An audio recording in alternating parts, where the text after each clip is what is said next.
Hardik Pandya trade tax பயங்கரமா சூடு பிடிச்சி வேற லெவல்ல போய்கிட்டு இருக்கு.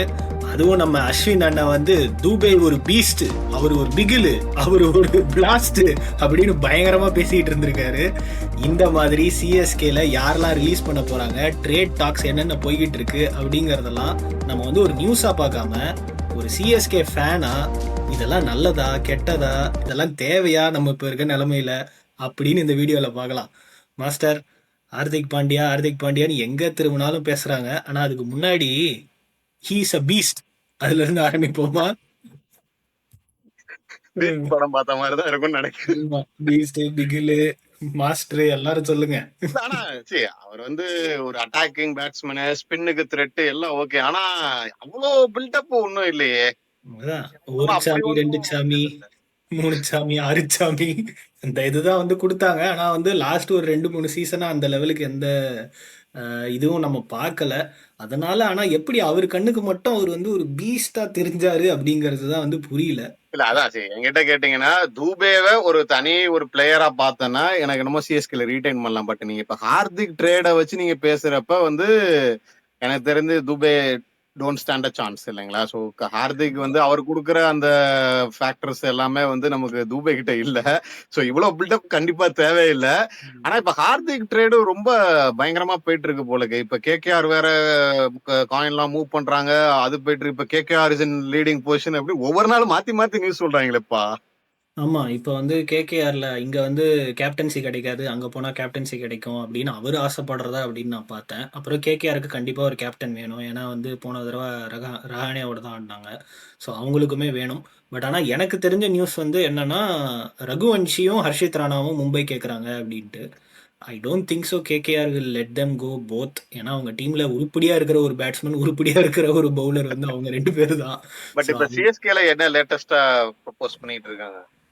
சிஎஸ்கேல ஒவ்வொரு நாளைக்கு ஒவ்வொன்றும் சொல்றாங்க. நீங்க சொல்லுங்க. நீங்க நான் கடைசியா கேள்விப்பட்ட வந்து கலீல் அகமத் பிளஸ் தூபே. ஓகேங்களா. ஆமாப்பா, அந்த தூபே அதாவது தூபே கன்ஃபார்ம் மாஸ்டர் அப்படிதான் சொல்றாங்க. நீ வந்து இருக்கியோ இல்லையோ சொல்லிடுங்க, தூபேவை ஹார்திக் பதிலா கொடுத்துடலாம்ல. அதுல உங்களுக்கு ஏதாவது மாற்று கருத்து இருக்கா?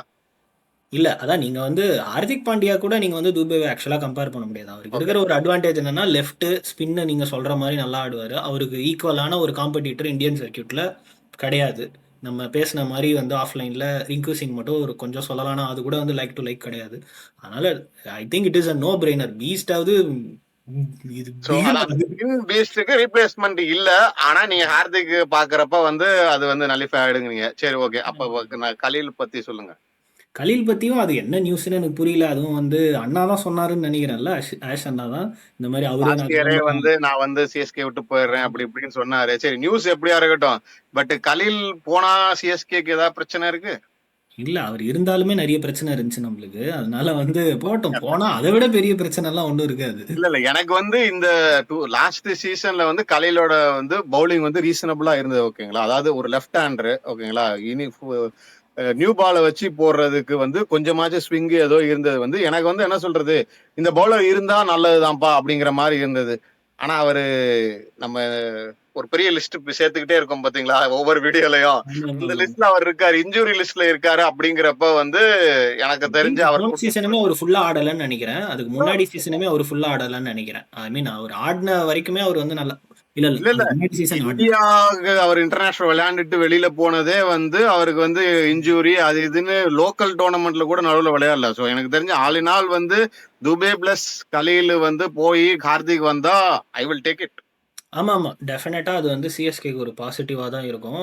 பட் இப்பதான் ரீசெண்டா அதுல வந்து கொஞ்சம் நிறைய குழப்புறாங்கல்ல. இவர் வந்து கேகேஆர் போயிடுவாரு அப்படி இப்படின்றாங்க. அதுதான் எப்படி வரப்போகுதுன்னு எனக்கு தெரியல. இது இல்லாம நீங்க வேற என்ன டாக்ஸ்? இல்ல அதான் நீங்க லாஸ்ட் வீடியோ நம்ம ஹார்திக் ட்ரேட் பத்தி பேசுறப்ப நீங்க சொன்னீங்க 10 crore கேஷ் வேற கேக்குறாங்க அப்படின்னு சொல்லியிருந்தீங்க. நம்ம அப்பனா அடுத்த ஆக்ஷன்ல வந்து வீக்கா போவோமான்னு. அப்ப காசு சேர்க்கறதுக்கு இருக்கிறது 2 பேர் தானே. அப்ப அவங்கள விட்டு தானே ஆகணும். பிரசாந்த் வீரையும் 14 crore ஆட்களை விட்டீங்கன்னாதான் காசு வரும். அதுக்கப்புறம் ஆக்ஷன்ல போய் நீங்க உட்காரையாவது முடியும். இல்லாட்டி வந்து மிக்சர் சாப்பிடுற வாங்குறது கூட காசு இருக்காது போலக்கு. ஆமா ஆமா ஆமா ஆமா ஆமா. ஆனா இப்ப அதுவுமே ஆக்சுவலா ஒரு நல்ல மூவ். ஆனா வந்து என்ன எல்லாருமே வந்து என்ன சொல்லுவாங்கன்னா, அப்புறம் எதுக்கு 28 கோடி கொடுத்து வாங்குனீங்க அப்படின்னு சொல்லுவாங்க. பட் ஆனா அந்த மேனேஜ்மெண்ட் தான் போயாச்சு. ஐ மீன் கோச்சிங் ஸ்டாஃப சொல்றேன். இப்ப புது கோச்சிங் ஸ்டாஃப் தானே வர போறாங்க. அதனால கார்த்திக் சர்மா வந்து சென்னையில வந்து பிராக்டிஸ் பண்றாருன்னு நிறைய வீடியோஸ் எல்லாம் போயிட்டு இருக்கு. ஆனா அதுதான் see, விரும்புறா இல்லையான்னு தெரியல.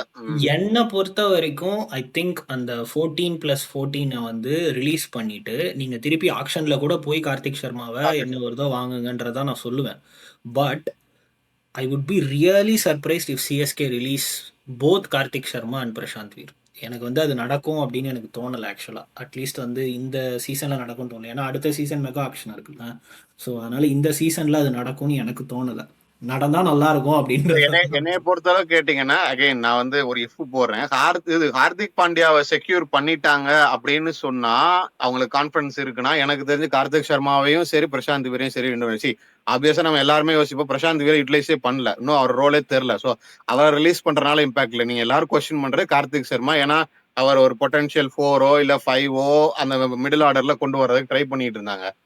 ஆனா கார்த்திக் வந்துட்டாருன்னா லோயர் ஆர்டர்ல ஒரு உங்களுக்கு தைரியம் வந்துட்டனால நீங்க வந்து ஆக்ஷன்ல வந்து அவர் எடுத்தா நல்லது, இல்ல வேற யாரையாவது கூட எடுத்துக்கலாங்கிறப்பாங்க. என்னைய கேட்டீங்கன்னா நான் 2 பேருமே ரிலீஸ் பண்ணிட்டேன். ஏன்னா உங்களுக்கு மணி வேணும் ஸ்டில். ஆனால் அதான் பார்ப்போம். ஏன்னா வந்து எனக்கு தெரிஞ்சு ஐ மீன் சிஎஸ்கே மேனேஜ்மெண்ட் இஸ் மேனேஜ்மெண்ட் தான், கோச்சிங் ஸ்டாஃப் தான் மாறி இருக்காங்க. எனக்கு தெரிஞ்சு அவங்க 2 பேருமே வந்து ரிலீஸ் பண்ண மாட்டாங்கன்னு தான் நான் நினைக்கிறேன். எனக்கு என்னமோ பண்ணிடுவாங்கன்னு தோணுது. பார்க்கலாம். சரி, ஓகே. அப்படி நடந்தா சந்தோஷம் தான். ஆக்சுவலா வந்து கண்டிப்பா வந்து இவங்க 2 பேருக்கும் இவங்க ஆக்ஷன்லயும் போலாம். நம்ம திருப்பி திருப்பி சொல்ற மாதிரி ஆக்ஷன்லயும் போய் நீங்க வந்து கம்மியான பிரைஸ்க்கு வந்து எடுக்கலாம்.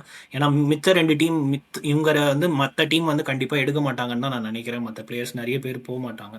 டெஃபினட்டா 14 crores போக மாட்டாங்க.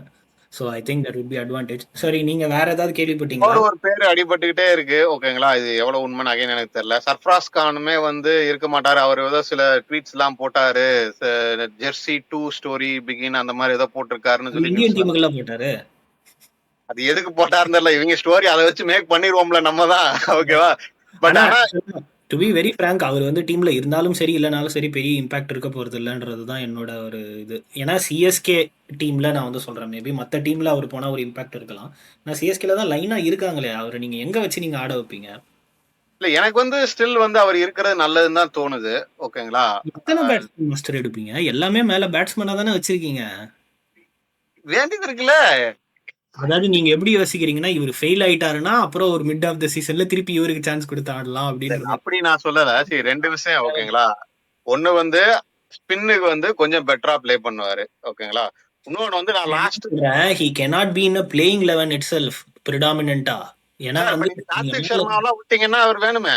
நீங்க கார்த்திக் சர்மா விட்டீங்கன்னா ஓகே. கார்த்திக் சர்மா நான் என்ன சொல்றேன்னா, அவரை வந்து ரிலீஸ் பண்ற அளவுக்கு அவர் எதுவும் புவரா பெர்ஃபார்ம் பண்ணிரல, அதே நேரத்துல பெஸ்டா பண்ணல. ஆனா நான் இன்னொரு ஒரு முக்கியமான ரீசனா கூட இருக்கலாம். லாஸ்ட் சீசன்ல வந்து ஓரளவுக்கு ஃபீல்டிங் பிளஸ் எனர்ஜிய ஃபீல்ட்ல காமிச்ச ஒரே மனுஷன் அவர்தான்யா. ஆனா என்னோட கன்சர்ன் அதான் சொல்றேன்ல, அவங்களால வந்து நீங்க அவர் அப்படி காமிச்சாலுமே நீங்க அவரை பிளேயிங் லெவல்ல கன்சிஸ்டன்டா ஆட வைக்க முடியாது. ஏன்னா டீம் காம்பினேஷன் அப்படி இருக்கு. ஸோ அப்படி இருக்கும் போது நீங்க அந்த பிளேயரை விடுறதுனால உங்களுக்கு பெரிய ஒரு இது வர முடியாது. எனக்கு வந்து 11 மேட்ச் இந்த பிளேயர் வந்து சாலிடா விளையாட போறாரு அப்படின்னா வந்து நீங்க விடலாம். ஐ மீன் நீங்க யோசிக்கலாம், நீங்க எப்படியும் அவர் நல்லா பண்றாருன்னு தெரிஞ்சு கூட உங்களால டீமுக்குள்ள எடுத்துட்டு வர முடியாது. ஸோ அப்படி ஒரு காம்பினேஷன்ல இருக்கிறதுனால தான் ஐ டோன்ட் திங்க் ஸோ அது போனால் வந்து I don't think so it will be a very bad move for CSK. ஆனால் எவ்வளவுக்கு அது ரொம்ப கம்மியான ப்ரைஸில் தான் அவர் எடுத்தாங்கன்னு நினைக்கிறேன். It won't add any value for CSK purse. தெரியல, எனக்கு தெரிஞ்சு என்னோட வியூ வந்து அவரை வச்சுக்கலாம். ஓகேங்களா, ரிலீஸ் பண்ணணுங்கிற ஃபோர்ஸ் பண்ற அளவுக்கு இல்ல. பட் உங்களோட வியூ வந்து புரியுது. பிளேயிங் லெவன்ல எப்படி எடுத்துட்டு வருவீங்கன்னு கேக்குறீங்க. அது சிஎஸ்கே மேனேஜ்மெண்ட் எப்படி ஒர்க் அவுட் பண்றாங்கன்னு பார்க்கலாம்.